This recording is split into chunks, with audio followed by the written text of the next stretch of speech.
Hi, first graders. Do you love math? I love math. I love math so much that it makes me want to dance. And we have a special math dance. If you want to do it along with your teachers, you can just follow these 4 steps. Plus sign, minus sign, equal sign, clap. And then you put it together in 4 beats. 1, 2, 3, 4. Plus, minus, equals, clap. You try.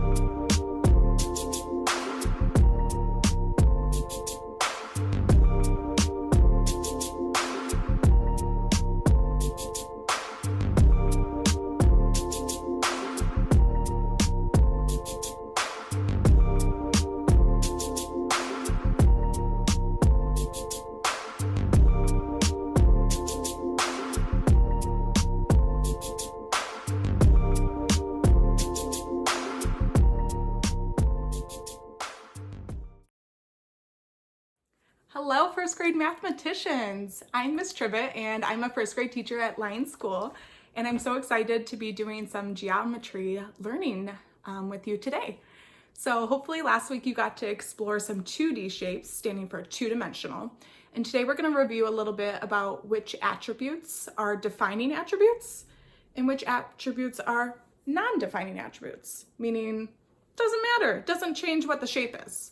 Okay, so first I'm going to show you a shape, and I'm wondering, what shape is this? Yeah, it's a triangle. But how do we know that it's a triangle? I'm going to switch an attribute and tell me what you think. Is it still a triangle? Yeah, it's just an orange triangle. So the color is not a defining attribute. Okay, so we can change the color, and it doesn't change what the shape is. Bye-bye, color. Okay, how about this one? It's so tiny. Is it still a triangle? Yeah, it's just a small triangle. Okay, so the size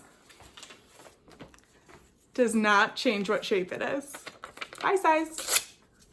How about this one? Oh, it's got little pretty flowers all over it. It can't still be a triangle with all those designs, can it? Yeah, it can. Patterns and designs are not a defining attribute. Bye, pattern. What if I take this triangle and I do this? Yeah. Is it still a triangle? What about this? Now it's facing this way.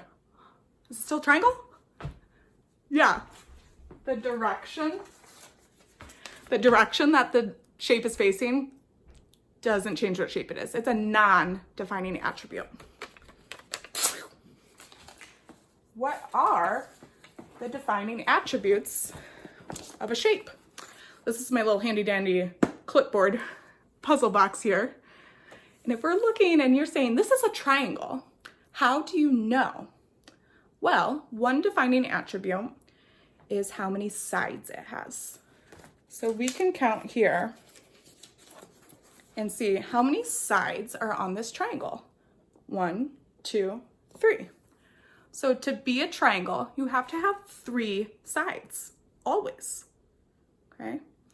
Another defining attribute are the vertices. Vertices, okay. And vertices is our fancy word for corners, or sometimes people even call them angles. Corners,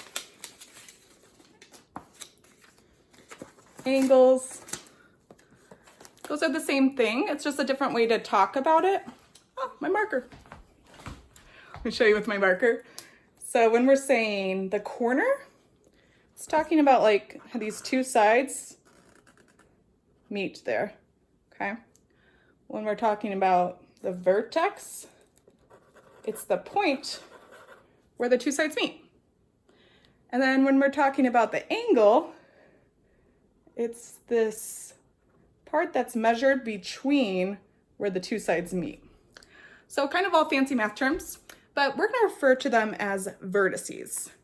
Now, one more thing I want to tell you about that is that when there's just one, it's called a vertex. But when there's more than one, they're called vertices. Okay, so a triangle, a defining attribute is that it has 3 vertices. So today, you're gonna go read a book that talks about combining shapes and see if you can make a new creation out of all these different shapes. Maybe a shaped monster or a shaped robot, or maybe you'll practice just combining different shapes to make new shapes. But have fun, and I'll see you tomorrow.